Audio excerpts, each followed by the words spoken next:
Yo, what's up everybody? It's Stefan here from Mod2Fame and we are back with another video, man. Today's video is cold as hell outside, so we back in the garage because we're about to install the IPD Plenum on the Porsche Panamera Turbo.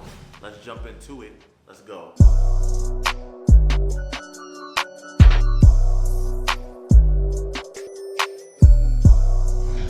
Alright guys, so like I said, today we're going to be installing this guy right here, the IPD Plenum. But before we get into installation, we're going to go ahead and break it open and see what's in the box. Come on. Alright guys, so the good folks at IPD, they're really well known for what they call their plenums. So if you're wondering what a plenum is, on the Porsches, there are Y pipes that come off the intercoolers and lead up to the intake manifolds. Coming off the Y pipes and going into the throttle body. And then going into the throttle body, you'll notice that it's like this black plastic piece that goes from this large size and then it like comes down slim to the Y pipe. So you're losing a lot of air velocity by doing that. So what IPD actually does is they manufacture, it looks like it's some sort of a cast aluminum. Let me see if I can get into it. Looks pretty cool. Really nicely made, look at this.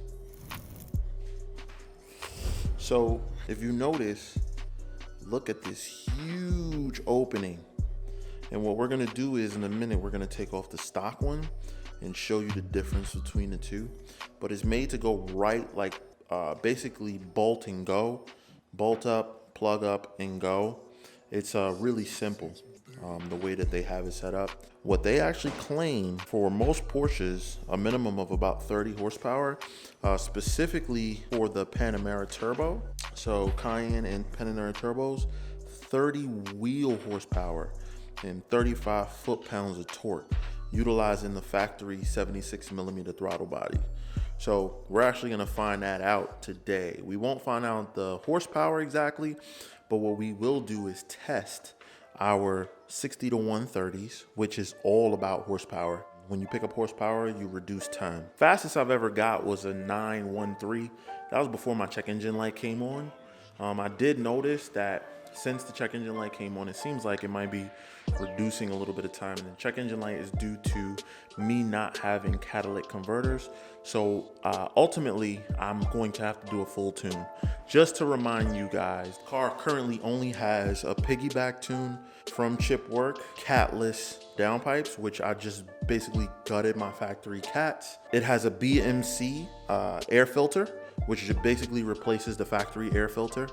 And that's pretty much it that this car has done to it. And it's already pretty quick. Take a look at some of these runs so that we can get a before, and then we'll go ahead and install this.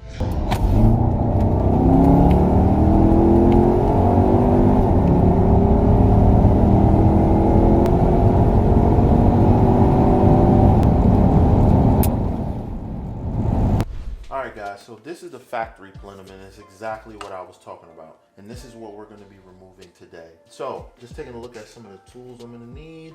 It's upside down, so that's going to be interesting. But I'll figure that out, no biggie. This comes off, it pops right off, right?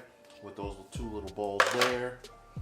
So these stars look like they have to come off. It's some sort of a German star. We're definitely going to have to unclip this.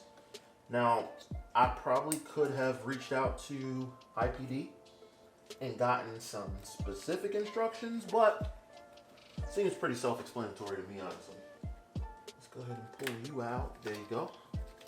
This little clip comes out. I don't know if you guys can see it. So I'm gonna start by taking these off, pulling it off the throttle body. All right, guys, so the one you're gonna need is a T30. It's a Torx 30. So with these T30s, as soon as you hear that initial pop, you can pretty much put a finger underneath and they'll go ahead and push out for you. You want to pull up on it as you turn a little bit, help it out some. All right. So all this is this little guy right here. There's no threads on it, but turning it sometimes helps push it up. Now same thing on the other side. Give it a little push. That one came out way easier, wow. So what you want to do is remove your boost pressure sensor. It also uses the same T30. Put the screw somewhere where you don't lose it. And you want to be careful because this is an electronic part. Make sure you don't screw around and mess that up. You could just go ahead and give it a little wiggle and off she comes. So now what I want to do is, for some reason, my threaded holes down here, the couplers, were on the wrong way. They were on backwards. So for me, I had to pull it out in order to get to it. So yours should be upright. So you actually want to take these clamps off. It's a flathead screwdriver, nothing crazy.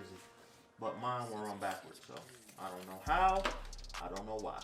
All right guys, so I might have skipped ahead a little bit, but it was because my screws were on backwards. Yours probably won't be. Yours should be facing up, so you won't have the same problem I just had, but still pretty easy to get through, no biggie. And then these couplers, these little rubber hoses, just slide right off. Might help to break the seal like what I'm doing right now. When it's this many years old, the seal is on there pretty good. Broke the seal. Now you can take it out. Take this coupler out. All right. And then the last thing is there's a little sensors on the bottom. So to take those out. And now our plenum is on, looking real good. That looks really nice. Comes with its own hardware, which is really cool as well. Even down to the hardware for the sensor. It comes down with its own hardware. So we'll go ahead and throw these on. I really like the way it looks, man. The quality and machine work is really nice on this part. Of course, now you could put your charge pipes or rubber charge boots, whatever you want to call them, back on. Get those back into place in a second. We'll get these tightened up and then right back in action, baby. So they give you this little cap. And this little cap goes because there's two and you only need one, so you gotta use this to block it off. And that's how it looks when it's all done. That looks really good. I like that. Clean, nice. Looks factory, honestly. So I guess we'll go out and see, you know, how that chip work responds to the plenum, baby. Let's see what's up.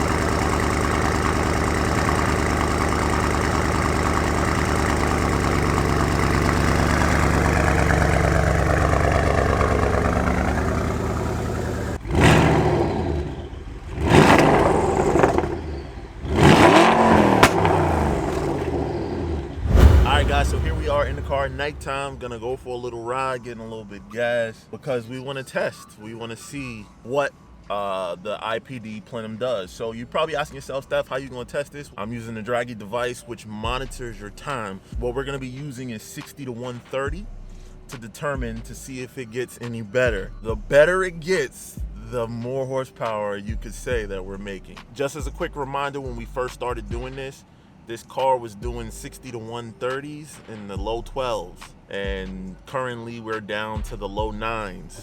So let's see if the plenum can get us down in the 8s tonight. Let's see what happens. Come on, let's go.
It's definitely faster, man. It is definitely faster.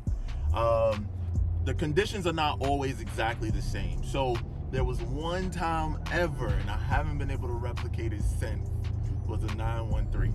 But on average, this car was running like 9.4, 9.3 on a good day. I hadn't been able to replicate that 9.1 ever since the check engine light came on. And I was told that with the check engine light on, it's not going to give me the full everything. So until I tune the car, like seriously tune it, from what I understand, it's, you know, it's gonna shift about 500 RPM sooner and all that. So I haven't been able to replicate that 913. But, however, even with my handicap, y'all saw earlier, I put it in the video what the car ran earlier today. And earlier today, the car ran a 9.4. Wow. Yo, did y'all see that run? I put up a couple of them. It ran like consistent 9.2, 9.2, and then just now 9.0, 9.0. So we are almost. I believe this car is in the 8s. I believe it's in the 8s. I'm gonna go out back in the morning because at night, believe it or not, the humidity is usually higher at night. So usually the air in the morning is way more crispy.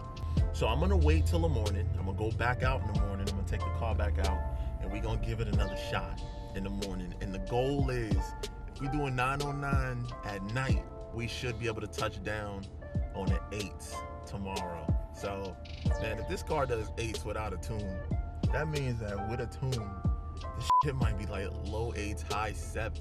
But anyway, guys, yo, if I hit 8s in the morning, here it is. And if it's not there, don't worry about it. I didn't hit 8s.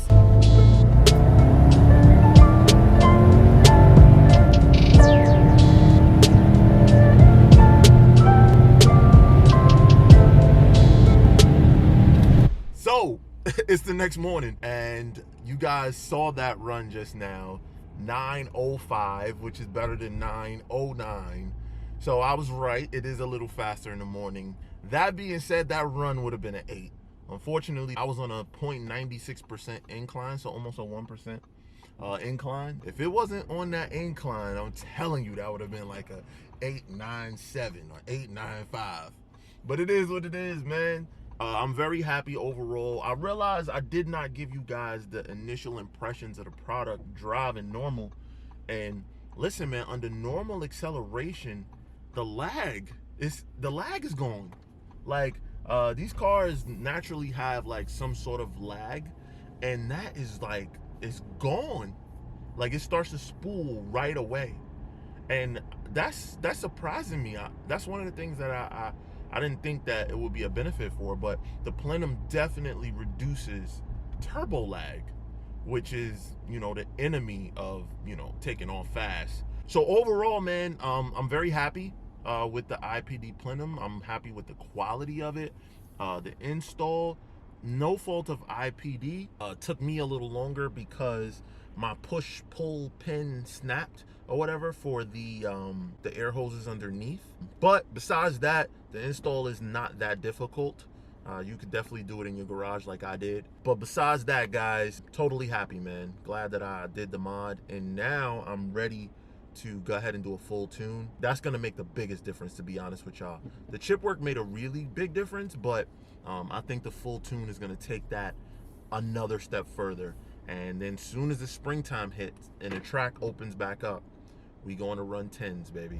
Anyway, it's your boy Steffi here from Mod2Fame, and I hope you liked this video. I hope it was fun for you guys. It was fun for me making it. But until the next one, make sure you like, subscribe, share. You know what I'm saying? Like, that's very important. You know what I mean? That's how people get to see what we're doing, and people get to keep watching. Anyway, I really appreciate y'all. It's your boy Steffi here from Mod2Fame, and here in this Porsche Panamera Turbo. We out.